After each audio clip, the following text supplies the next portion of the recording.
is our fireplace.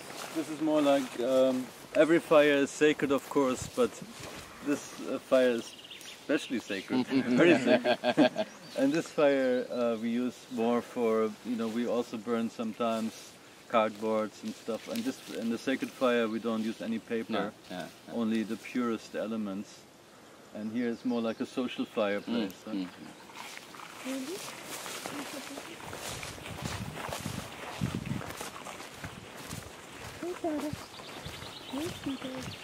This is Tara. She's my very special Egyptian temple cat. She received the blessing of the Shakyamuni Buddha remains, the Sacred Heart Shrine relics, the remains of the Buddhas. There was an exhibition where they invited me to play my prayer flute. And then I said, bring your animals, so I brought her. She's called Tara. So I thought it was very appropriate, and so she got this blessing of the lamas, the remains of the, in the ashes after they burn the very high lamas. They go through the ashes and they find these pure jewels, like pearls, pure white pearls or golden crystals, which is like a manifestation of their pure consciousness or the different attributes. And these relics, heart shrine relics, they're called, have an incredible energy and emanation. So they do go around the world and exhibit these relics, and then you can go there and meditate and get the blessing. And so she got this blessing.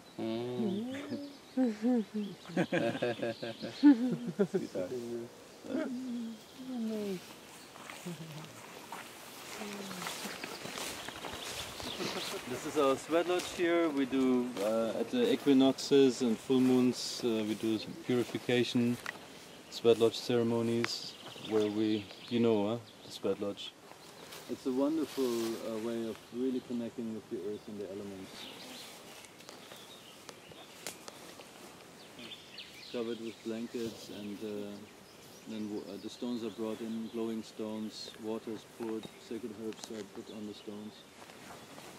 So here we have a little, maybe better use, go around here.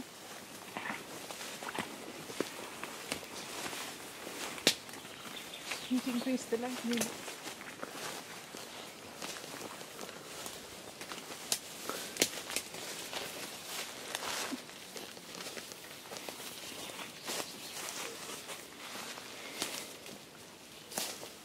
So this is, I don't know if I showed this to you last time, but this is our altar which has been placed here by the Hyperboreans.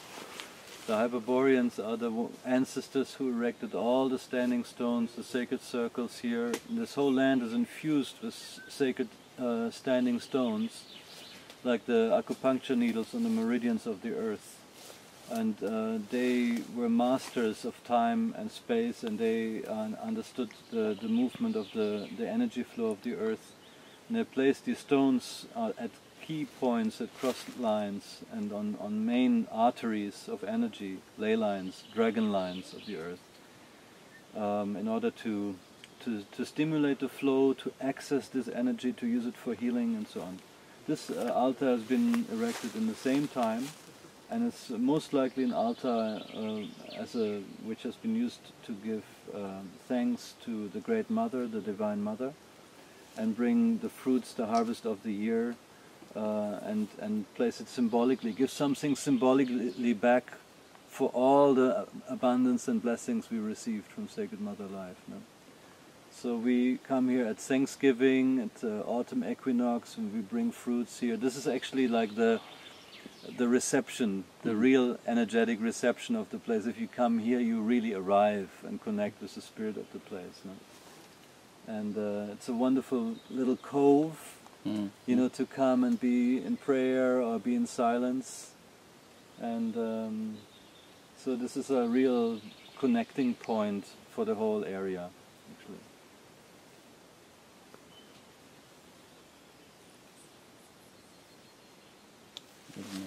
Okay.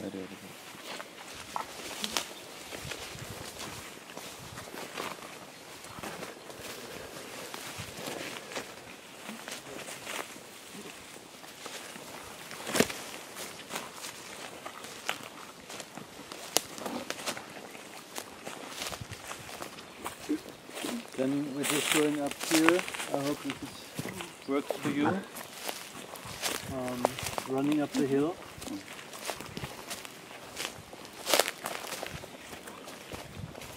To make a deal with God. That's Kate Bush refers to in one of the songs.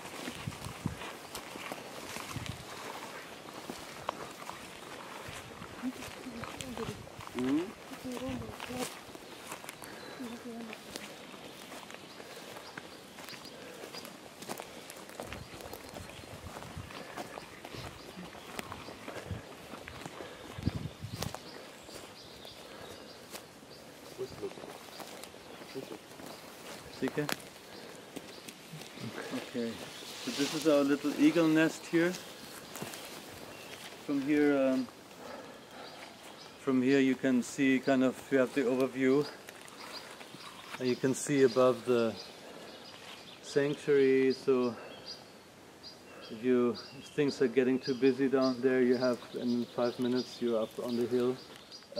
This stone circle here, this is 7 main stones which are completely forgotten. They're off the grid, and this is like a sacred circle, a medicine wheel planted here with prayer 5,000 years ago, and in time and erosion the earth covered these stones, and this is just the tip of the stone. They're about 2 meters tall, these stones. And they're in exact alignment with the sun ship in the south called Alastena. And in the west we have Haveng, which is a place of equinox. It's like three stones, the top stone like a womb, which receives the sunlight of the equinox sun from the east, which shines right into that chamber. Only that day, eh? Only that day, yeah. So it's like the womb of the mother, which receives the seed of the light, seed of light of the father, if you like a same principle as a Shiva Lingam, sacred male and sacred female principle united.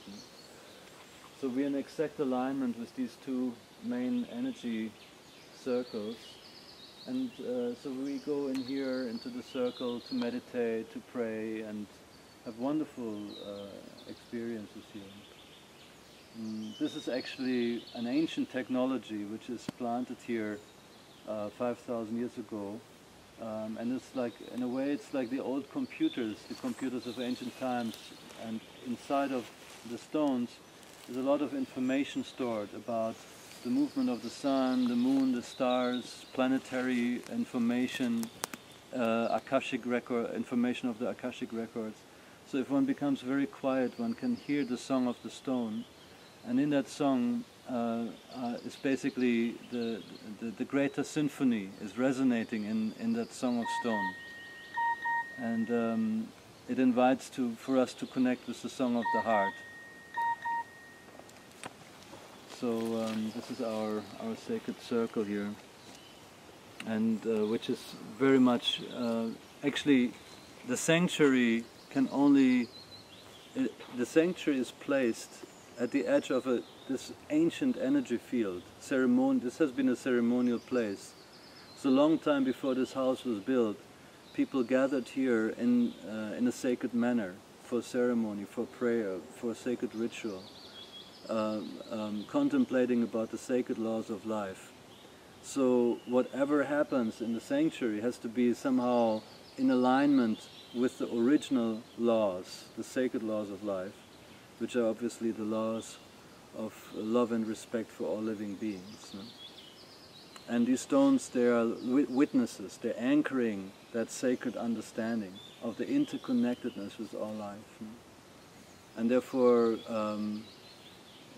it's not about worshipping stones, it's recognizing the divine within everything and understanding the ancient technology or the information the ancestors or the masters of ancient times left here for us to receive guidance from the ancestors,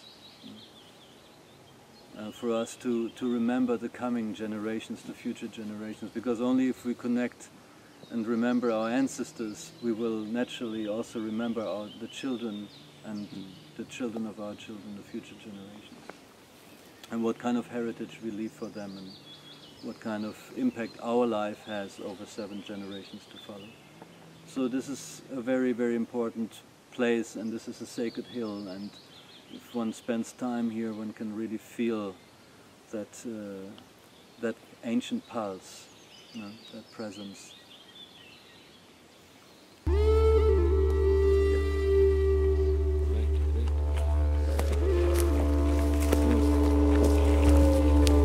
Quite an easy path back down the hill.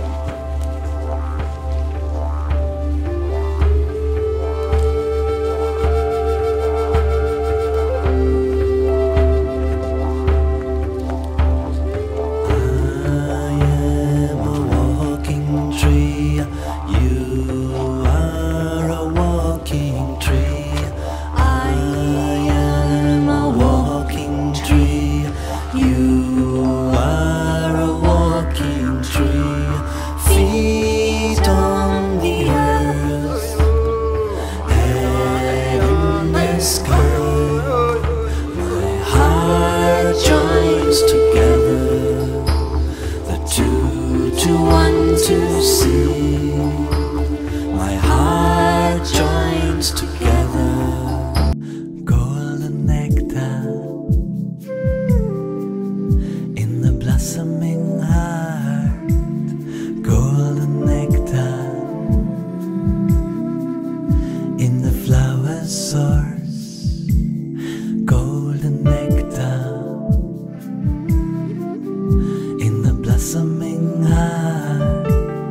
Hum, hum, hummingbird, hum, hum, hummingbird, hum, hum, hummingbird, hum, hum, hummingbird, golden nectar in the flower source, golden nectar in the blossoming heart.